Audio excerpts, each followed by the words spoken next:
বড়ঘোষা আল ইখওয়ান ইসলামী ছাত্র সংগঠনের উদ্যোগে ইফতার ও দোয়া মাহফিল অনুষ্ঠিত হয়েছে। বিস্তারিত ভিডিও চিত্রে। আজ ১৮ মার্চ ২৮ রমাদান সিলেট জেলার গোয়াইনঘাট উপজেলার ১ নং রুস্তমপুর ইউনিয়নের শহীদ মোজাম্মেল পাতনি বড়ঘোষা নুরানি মাদ্রাসার বড়ঘোষা ইফতার ও দোয়া ইখওয়ান ইসলামী ছাত্র সংগঠনের উদ্যোগে ইফতার ও দোয়া মাহফিল অনুষ্ঠিত হয়। এই সংগঠনটি ২০১৪ সালে প্রতিষ্ঠিত হয়। দীর্ঘ ১ যুগ ধরে বিভিন্ন সামাজিক কাজকর্মের সাথে জড়িত ছিল।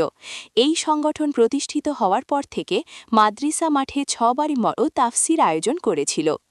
বড়ঘোষা আল ইখওয়ান ইসলামী ছাত্র সংগঠন উপস্থিত ছিলেন উক্ত মাদ্রাসার মুহতামিম ও শিক্ষকবৃন্দ, আর উপস্থিত ছিলেন বড়ঘোষা আল ইখওয়ান ইসলামী ছাত্র সংগঠনের আহ্বায়ক কমিটির সদস্যবৃন্দ।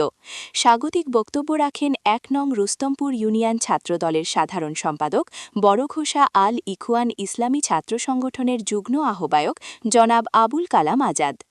আর উপস্থিত ছিলেন বড়ঘোষা পাতনি গ্রামের যুব সমাজ, মুরব্বীবর্গ ও প্রমুখ।